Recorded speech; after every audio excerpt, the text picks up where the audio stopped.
আসসালামু আলাইকুম। দেশ এবং দেশের বাইরে থেকে যারা আমার ভিডিওটি দেখছেন সকলকে আন্তরিক শুভেচ্ছা এবং অভিনন্দন।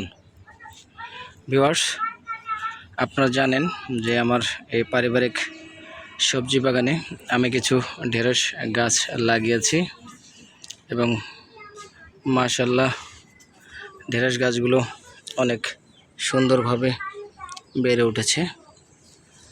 তো আজকে আমি এই ঢেঁড়স গাছগুলোর গোড়ায় কিছু হালকা মাটি দিয়ে দিলাম, কেননা আপনারা জানেন যে আমার এই জায়গাটি একদম পরিত্যক্ত অবস্থায়, নোংরা ময়লা আবর্জনায় ভরা ছিল। তো সেই জায়গাটিকে চাষবাসের উপযোগী করতে অনেকটা সময় লেগে যায়। আমি প্রথমে এখানে কিছু রসুন গাছ লাগিয়েছিলাম এবং গাছগুলো হওয়ার পরে আস্তে আস্তে সেগুলো নষ্ট হয়ে যায়। আমি কোনোভাবে সেগুলোকে রক্ষা করতে পারিনি। তো এর পরবর্তীতে কিছু ঢেঁড়স বীজ রোপণ করি এবং ঢেঁড়স গাছগুলো ইনশাআল্লাহ খুব সুন্দরভাবে হয়ে উঠেছে, আপনারা দেখতেই পাচ্ছেন।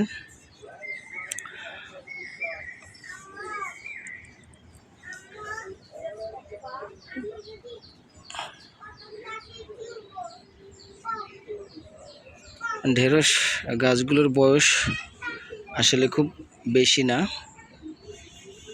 মাত্র 25 দিনের মতো বয়স।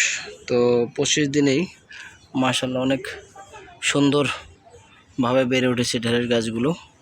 তো ইতিপূর্বে আমার যে বেগুন গাছগুলো ছিল, এই বেগুন গাছগুলোর ফাঁকে দিয়েও আমি কিন্তু আসলে এই ভেন্ডি বা ঢেঁড়স গাছগুলো লাগিয়েছি, দেখতেই পাচ্ছেন। একটি ফসল থাকা অবস্থায় আরেকটি ফসল আসলে খুব ভালোভাবে হতে চায় না। তারপরেও ঢেঁড়স গাছগুলো মাশাআল্লাহ অনেক সুন্দরভাবে বেড়ে উঠেছে। তো আজকে এই ঢেঁড়স গাছগুলোর গোড়ায় আমি হালকা মাটি দিয়ে দিলাম এবং কিছু বাঁশের পাতা পড়েছিল সেগুলোকে পরিষ্কার করলাম। তো ইনশাল্লাহ মোটামুটি ভালোই মনে হচ্ছে গাছগুলোকে। এখন ওখানে দেখতে পাচ্ছেন একটি পেঁপে গাছ হয়ে গেছে, একটি দুটি, সব মিলিয়ে আলহামদুলিল্লাহ ঢেঁড়স গাছগুলো খুব ভালো আছে এবং খুব শীঘ্রই এগুলোর মধ্যে ফুল এবং ফল চলে আসবে।